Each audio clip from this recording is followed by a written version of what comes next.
बरेली हिंसा के मामले में पुलिस ने तौकीर गैंग के एक और मोस्ट वांटेड को गिरफ्तार किया है। बहेड़ी पुलिस ने उत्तराखंड के किच्छा में बरेली हिंसा में हथियार सप्लाई करने वाले इस आरोपी को गिरफ्तार कर लिया है।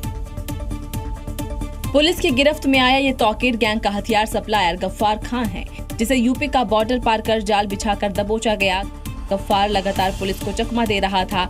मुखबिर से पुलिस को गफ्फार के किच्छा में होने की खबर मिली थी। जैसे ही गफ्फार किच्छा रुद्रपुर रोड पहुंचा, पुलिस ने प्लानिंग के साथ गफ्फार को मौके पर ही दबोच लिया। गफ्फार कोई चालाकी ना चले, उसके लिए पुलिस उसे खींचते हुए अपने साथ ले गई।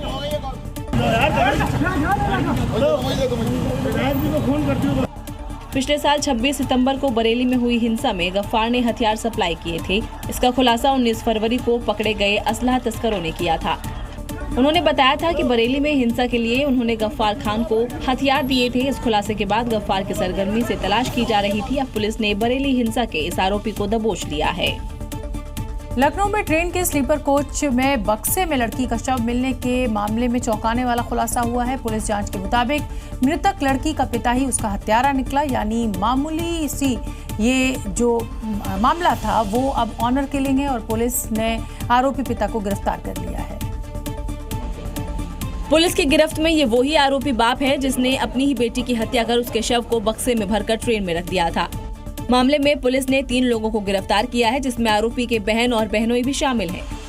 आरोपी पिता ने पुलिस को बताया कि उसकी 2 बेटियां पहले ही इस तरह घर को छोड़कर जा चुकी थी। तीसरी बेटी भी किसी लड़के से बात करती थी, लेकिन उसे कई बार समझाया, बेटी नहीं मानी तो समाज में बदनामी के डर से पिता ने अपने बहन बहनोई के साथ मिलकर बेटी की हत्या कर दी। और 17 मई को लखनऊ के गोमती नगर रेलवे स्टेशन पर ट्रेन के स्लीपर कोच में बक्से में अपनी लड़की का शव रख दिया। इस खौफनाक मर्डर मिस्ट्री की पुलिस ने जांच की तो सीसीटीवी फुटेज में 3 लोग एक बक्सा ट्रेन में रखते दिखाई दिए, जो अब पुलिस की गिरफ्त में है। बीते कुछ महीने से टावर पर चढ़कर ड्रामा करने वाली घटनाएं बढ़ने लगी हैं। प्रेमिका शादी नहीं कर रही, टावर पर चढ़ जाते हैं। प्रेमी पत्नी से नाराज हो जाते हैं तो टावर पर चढ़ जाते हैं। जमीन का विवाद हो जाता है तो टावर पर चढ़ जाते हैं। शहर शहर टावर वाला ये हाई वोल्टेज ड्रामा देखने को मिल रहा है और आज भी यूपी के कई शहरों से बिल्कुल ऐसी ही तस्वीरें हमें मिली हैं,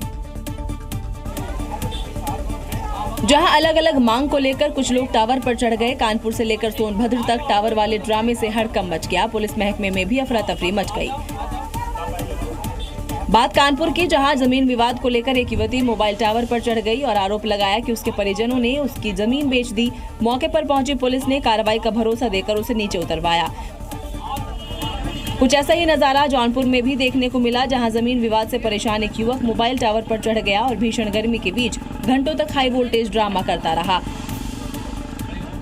वहीं सोनभद्र में उस वक्त अफरा तफरी मच गई। पत्नी के मायके से वापस न आने से नाराज एक युवक बिजली के हाई टेंशन टावर पर चढ़ गया। मौके पर पहुंची पुलिस ने युवक को मनाने की कोशिश की और करीब 2 घंटे तक चले हाई वोल्टेज ड्रामे के बाद उसे सुरक्षित नीचे उतारा।